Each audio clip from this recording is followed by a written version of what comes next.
Welcome! Coming up on the Tech Show this week, we've got chain dampers, banging build, and polished new parts. Let's go. Before we crack on with the show, we've got a favour to ask you guys at home, which could see you bagging some sweet swag from our partners Garmin and Bluegrass. We want to make GMBN Tech even better, and who better to ask than you, our awesome viewers. We've put a quick survey together about what you ride, what gear you love, and what you want to see on the Tech channel. It'll take about 10 minutes to answer, and you can win some free swag, including a Garmin Edge MTB and one of 3 protective sets from our partners. And even if you don't win the grand prize, it just helps us know what you want to see on the channel so we make better content for you. So yeah, win-win, right? Click the link below or scan the QR code on screen now for your chance to take part. It means a lot to us, and you could win some cool stuff. Anyway, on to the show. It might sound like the dream being a professional mountain biker. You get loads of free swag. What's not to love, right? I mean, but what if that free swag isn't necessarily the kit that makes you go fast or that you enjoy riding? Like, we see this with, well, we're saying this because O-Chain, known for their chain damping device, has joined the SRAM family. Yeah, so that's a big one. So O-Chain are, chain damper, and previously was used by more or less the whole World Cup field, not all of them, but a wide variety of them.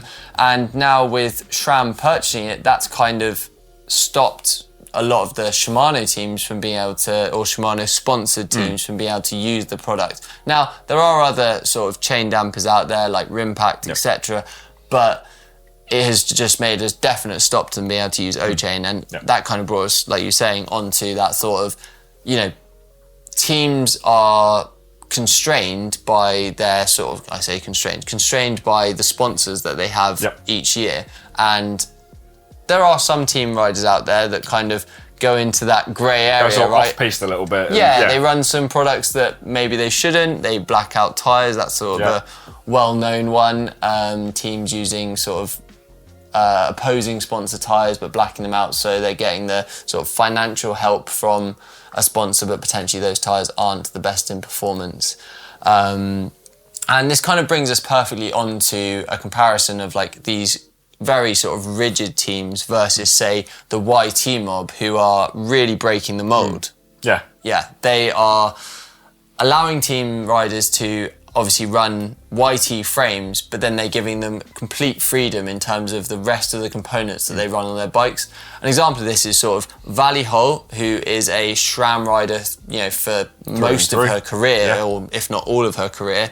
So she is running the full SRAM kit, whereas Oisin O'Callaghan, who also is on the mob, he is on the Fox program and sort of running a bunch of other different components. So it's really, really cool to see, because it allows them just to have maximum performance, or what in their mind is that sort of ultimate bike setup. But whereas some of the other teams are sort of more constrained, and the reason for that is like financial at the end of the day. It's a finance thing, it's a business. The teams need to be able to fund going around the world racing World Cups. So it's a big one. And I mean, what's your thoughts on it? What do you think in terms of, should teams allow their riders to do that, or do you think that they should have these kind of more rigid sort of set out sponsorships? I could see the sort of benefits of both. So ultimately, everyone's going to have their own preference for what they want to run on a bike. So we're seeing people like Jobii go out and like handpick bits for that have now been sort of fed into his team, and a couple of years down the line, everyone's on it. Same with Lewis Wilson with the Aon Racing setup. But having everyone on the same kit, I know from like you're saying, a financial and sort of workshop background as well, just having everyone running the same thing. Definitely much easier on mechanics, right? So much easier come race weekend, because you're not having more drawers as spares, not having to have all these bits and bats laying around. So there's sort of benefits to both, but I think ultimate rider performance, it does come down to personal preference. So even within teams that do run the same kit, essentially same brands across all riders, you do sometimes get, I guess, like a favouritism between riders for who gets all the new stuff. Allegedly, and I mean this allegedly, Specialized have a contract with Loyae that states that he gets the top tier technology from Öhlins and prototypes from Specialized for a whole year before his other teammates. Now, this is not conclusive. However, we have seen Loyae on the prototype for 3-4 years now, and then Finn kind of got hold of it last year, and now we've sort of finally seen Jordan Williams get a hold of it. Now, I understand that because Loyae is a 5-time world champion. He's been with the team a long time, and Finn is successful in his own right, but it's a team sport, but it's an individual sport at the same time, right? They're going for team rankings, but crucially, the guy who wins the World Cup and sits on the top step, that's what it's all about. So I can see why Loyae would want that. And like you say, that kind of tech difference, that really is that kind of separation of out-and-out performance versus going for these sort of financial gains and being able to sort of have a bit more money to stay in some nicer hotels and things like that, right? You did a fair bit of pro racing. So you had I'm thinking you had a privateer set up and then a team set up, or vice versa? Yeah, so when I was racing downhill when I was younger, I had a rigid team set up where I was on one of these factory, these pro teams. And we had components. I had to run components that I wasn't necessarily super comfortable with or wasn't super used to. And it definitely took a long time to sort of adapt to those. And I'd say that that's quite a hard thing. I went out of my junior category into my first year elite on a completely new bike with so many different changes that it was very difficult to sort of hold that pace. Whereas when I went to Enduro, I was on a much more, like you say, like privateer program where I had a wheel and frame sponsor, which was awesome. That was kind of contained within it, but then everything else, I was allowed to sort of run what I wanted. Nice. And I think it's super important. You want to feel comfortable on your bike. You're traveling around the world to go as fast as you can, and you just want to know that every component on your bike is the fastest thing possible. You don't want to be thinking, I'm doing all this hard training on the off season, and then I'm going to go on a bike that I know isn't comparable to your competitor, right? So I think there are benefits to both, but then I had you've got the sort of security of those bigger teams, that they have mechanics, they have all of those other benefits, right? So it's definitely a bit of a pendulum. You see privateers doing really, really well because they're super used to their bikes, but then realistically the factory teams are the guys who are pushing out the results regularly, right? That's quite a cool discussion. Actually, and we'd love to hear what you think about it. So on your bikes, are there things you have to run? Let us know in the comments down below. And also drop into the comments what your dream setup would be. What components, given a choice of any parts on a bike, what would your dream build be? So drop that in the comments below and let us know.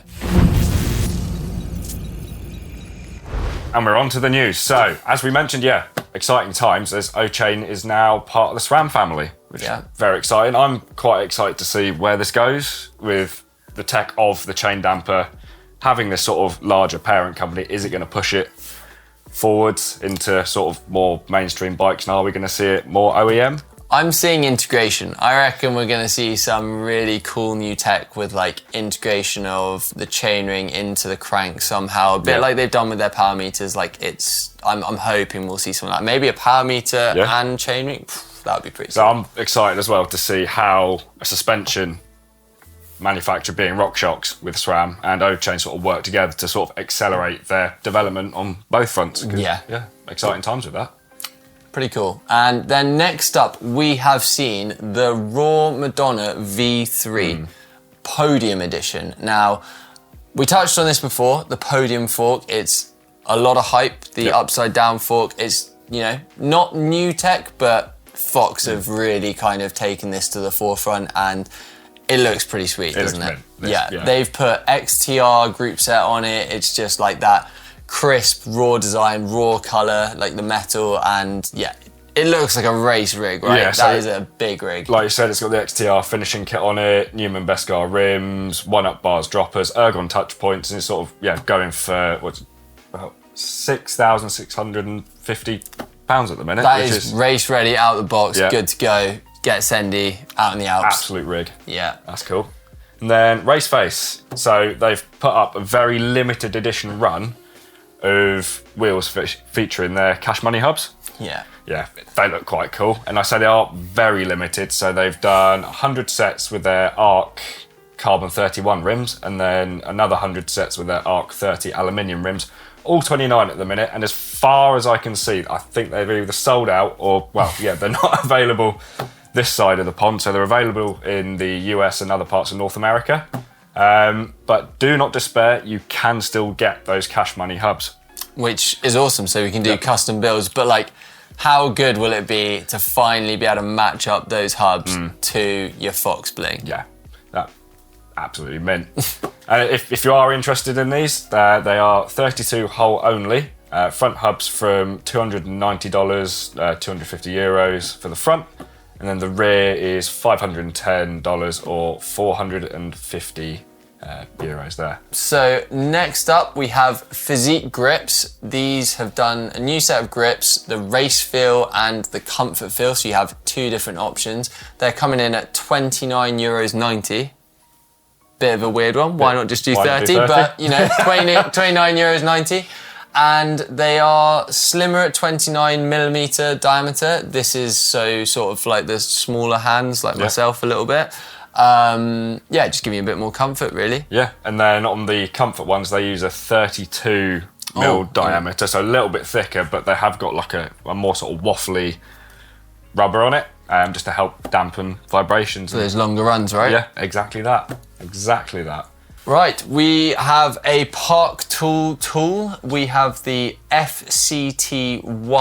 This is not quite hot out of the oven, but newish from Park. It's the fork cap tool. Yeah, so if you do find yourself wanting to play with air pressures and say that cap on the top has just got a little bit too stuck on, I know somehow you always get a little bit of dirt. It always happens, right? Always. Like, how's that happen? But instead of reaching for your mole grips or your adjustable spanner now, there is actually a dedicated tool that like plonks on the top, and it'll even take the sort of rebound cap off the bottom of your fork as well. I have been guilty of that, taking the mole grips, ruining that lovely blue or red cap and just smashing it up. So yeah, it's nice to see a specific tool that's going to make everyone's life easier. It's not that spenny either. Oh yeah, so how much are you coming in at? They are priced at $15.95 or £13.99 sterling, which, nice. Sterling, nice, good job. Right, talk to me about this Apogura Aero system. This is right up your alley. This is for my drop bar friends. Oh. So Apogura have come up with a really cool new Aero system frame bag, essentially. So it's been wind tunnel tested with the idea of like marginal gains in gravel, because the spirit of gravel is dead. But it's said to save, on average, 5 watts over sort of race speed, race distance. So 5 watts is a lot. The question is, can I still fit my coffee in there? Yeah. Yeah? Yeah. Is it sealed? Well, maybe, yeah, hopefully. So it comes in 2 sizes. You've got small, medium and large, extra large. Cool thing with the Apogura stuff is it's got a superimposing software. So you put a photo of your bike in and then you can sort of line the bags up on it. Oh, very cool. Make sure they fit. Yeah, really cool. Check the style out, make sure it, you know, fits in with it. That's an important thing in gravel, right? Does fit with your like skin suit with your bladder pack in the back of it. Look, gotta be done. Gotta be done. Aero, cool. Right, last but not least, we have Paul's Components Engineering Bar End Plus. Yes, this was something Owen brought to my attention the other day. Yep, so they are, as the name suggests, bar end plugs from Paul's Components, made from 6061 aluminium, machined to the highest standard. Right, okay, yep. The highest standard. The highest standard, absolute quality, using expanded design.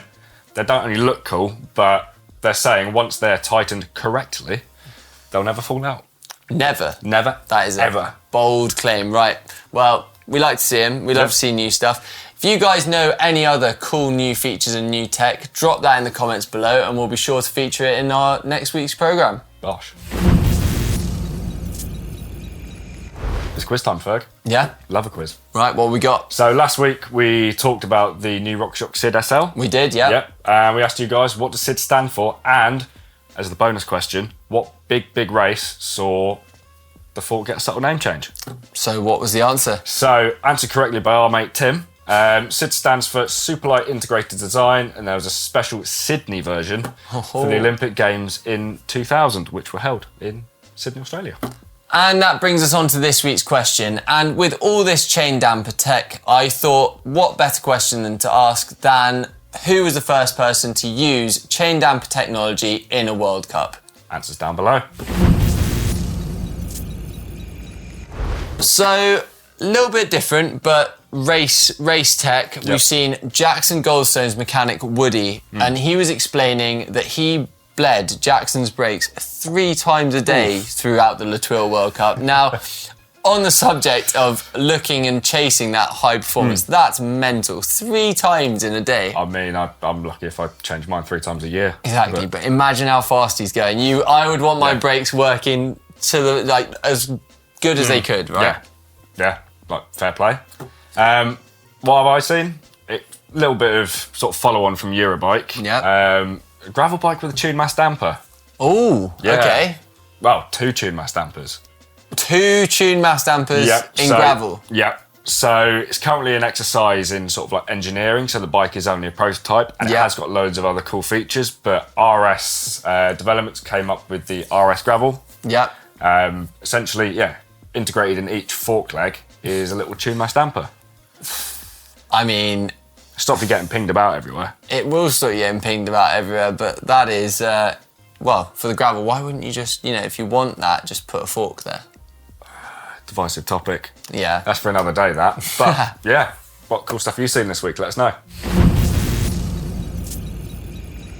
Right, so this week on Ask GMBN Tech, we have RZV on the bike. He asked us, how can you make an all-mountain bike more XC friendly without swapping any parts, not even tyres? I'm talking about the minor tweaks you can make, like playing with sag, compression, bar stem height, etc. Well. So, I actually did something similar a little while ago. I chucked myself into some 3-hour XC races on an enduro bike. Right, okay. Not the best move I made, but yes, to answer your question, it is something you can do with sort of very little faffing, basically. So I found running a little bit more compression just to stop any sort of, help inhibit pedal bob. So depending on what shock you're running, you might have a 3-position switch on it. Yeah. In this case, I'd sort of just keep it in the pedal position. Likewise with a fork, just wind a little bit more compression on there. But I think optimizing your position will probably get you more out of that bike. Yeah, so you can do simple stuff like adding more air to your suspension. That's just going to give you a much better pedal platform and just make the thing a little bit more efficient, especially when you're going on the flatter trails and things. You just don't need that much travel, right? No. Like I said, I was running, I think it was a 160, 150 travel bike versus all these like XC weapons. It was great when the trail got a bit more techie. Yeah. But the rest of the time it wasn't the best. But yeah, getting into that sort of fit position as well. I mean, if anyone were to look at the photos of me riding that, I was all sort of very hunched up, very sort of, I wouldn't say uncomfortable, but my back did ache a bit after 3 hours. Just with that, you'll probably find to get into that pedalling position, you'll be a little bit more forwards on the bike. So whatever you do to your seating position to maybe sort of optimise, I guess, your hip angle and things like that, just bear in mind how that's going to re-weight the bike. So you can have less weight over the rear wheel, maybe a little bit more on the front, and then as a result of that, just maybe you want to roll your levers a little bit further down so you're not sort of bending your wrist back and you can get into that sort of more aggressive pedalling position. So maybe just start, if you are playing about position, with like incremental adjustments. Don't just jump straight to angling your seat at 45 degrees and getting all your weight forward. Also, you could drop a bit of stem height, couldn't you? You could drop a bit of stem stack. Again, that's just going to help get that body weight that little bit further forward, which on the climbs is just going to make you feel a little bit less like you're falling out the back of the bike, especially 100%. On those longer travel bikes. You kind of, with the sag and stuff, it can start to feel like you're fighting your way up a hill, right? And then just a sort of little bit of sort of personal advice with that, I found doing sort of core exercise off the bike as well, just help you hold that more aggressive position. Saves things like your back aching. But yeah, it's definitely something doable. Thanks for asking us. Any more questions, let us know. Cool, and we're on to your comments from last week's show. So there was a lot of chat around e-bikes. Being Eurobike, it was a hot topic. And it was great to hear your guys' takes on it. So we had sort of, I think, points from both sides of the camp. Yeah, really? Exactly. Yeah. And so we had Eric Sharp, I own an e-bike, many pedal bikes and moto. Now that is a garage I would like to see. I don't understand how you could love one of them and then hate the other two. I want to ride all 3. They all have their place and all 3 put a smile on my face. I think the final point is probably the bit I would focus in on. The rest of it is a luxury. Now, a luxury that, we all want, but I would focus on that end bit. I think all bikes give you, if they put a smile on your face, that is the important bit, right? It doesn't matter what the bike is, as long as it's got 2 wheels and you're having fun with it, that's the important bit to focus on. But on to the next comment. So from Velo 1010, I'll give my reasons for not buying an e-bike. So flip side of this. Okay. I don't want a bike that I need to charge to ride. Is all my tech needs charging, so I don't want any more. It's more electronics that can break on something and should be easy to fix, like mechanical parts. Part of cycling for me is the challenge of riding. I want to do this without any motors. And then last point, I'm surrounded by electronics. My bike is an escape from it. All valid points there. But I think particularly modern e-bikes, they're just so robust. They are, they're definitely getting there. But I do understand the whole kind of thing about trying to escape the electronic atmosphere that we now find ourselves in. There is something sort of simple about going out in the woods on a mechanical bike. So I can see both points there for sure. And last comment this week is from Rocket LB. Just remember, this can be a privileged sport with cost of entry being fairly high, so enjoy whatever you ride on the trails. Like many mountain bikers have evolved with the sport from hardtail to full sus and now electric mountain bikes. Enjoy it all, but nothing better than being able to enjoy the time and distance on an EMTB. If you're getting more laps in, then we all have less and less time, and e-bikes are letting us get more laps for our money. So why not? Winning. So we love reading your comments. We'll trawl through all of them. So pop them down below. We love hearing from you. So what we're looking forward to this week. I'm being let loose with some gravel bikes. Amazing. And we also have the best budget upgrades for your entry-level bike. Awesome. But in the meantime, just remember to click on that link below or scan the QR code to take part in our survey. Remember, you can win some really cool stuff. So, it's been wicked having you on, Ferg. Thanks, Definitely need to do it some more. Of course. So, like, comment, subscribe, and we'll see you soon.